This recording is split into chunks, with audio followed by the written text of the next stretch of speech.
Of course the world ends. You did it to us. Mutant Year Zero, Road to Eden, is, we like to call it a tactical adventure. The gameplay is a mix of real-time stealth that seamlessly moves into this turn-based tactical combat. Another day, another mission, risking our necks for the Ark. You start playing as Dux and Borman, who are two stalkers who are from this place called the Ark. And a stalker's job is to go out into the zone, which is what they call the post-apocalyptic wasteland, and look for scrap and things that could be used to help the people continue to survive. That's a bomb, all right. They used to call it a boombox. Don't be pretending you know what any of this crap is. We'll bring it back to the Ark and show it to Prip.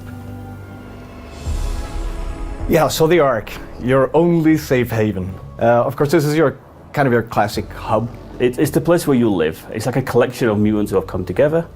What it does for our mutants in this game is that you can go back there to upgrade your weapons. Anything from more grenade damage, to unlocking extra equipment slots, to even getting a discount in the shop. And then, of course, you have the Elder, the mysterious person who keeps giving you small tidbits of maybe what happened before. You know, it's a bit strange how he seems to know a lot more than anybody else about the zone and what goes on. And you unravel his story as well as you play and progress. The story of the video game connects to the pen and paper RPG. It's not one-to-one. I mean, it's a pen and paper RPG. It doesn't have a story, right? It's completely open. But there is a meta plot in the pen and paper, which we are following. But one of the pillars of this game is to explore the world, right? And find out what happened to this world that you're in.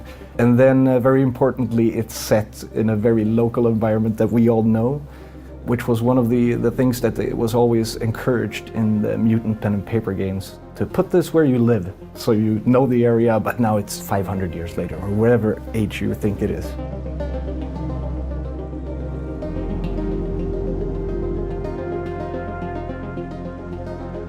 Harfish Studio is ex-Hitman developers, and we're big fans of tactical games. We all play them quite a lot, and the one thing that started to become obvious to us was that no one's really experimenting with the formula that much.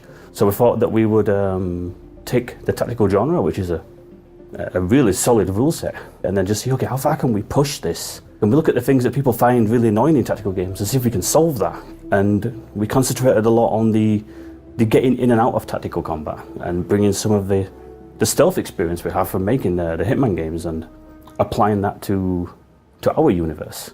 What we're trying to do a little bit different is to take the initial part of a tactical combat game where you're kind of setting up and planning your thing. We put that part into real time to speed up kind of the loop with that.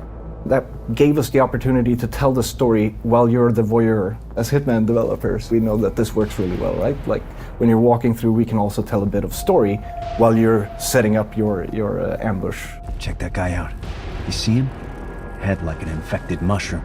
He's one of the Nova sect. Bogeymen with big heads. Didn't think they were real. When you're in the zone and you become under stress, or when you get like a rush of endorphins, then mutations become unlocked. You gain them through experience, very similar to something like a skill tree. However, we allow you to switch. Different combinations of these mutations will allow for different types of benefits. You unlock more during your playthrough, so you get more options on how to approach a certain fight. But you also meet new mutants that you recruit, and they all have a few mutations that are specific to them, but we're not going to give up all their gameplay. We want some surprises.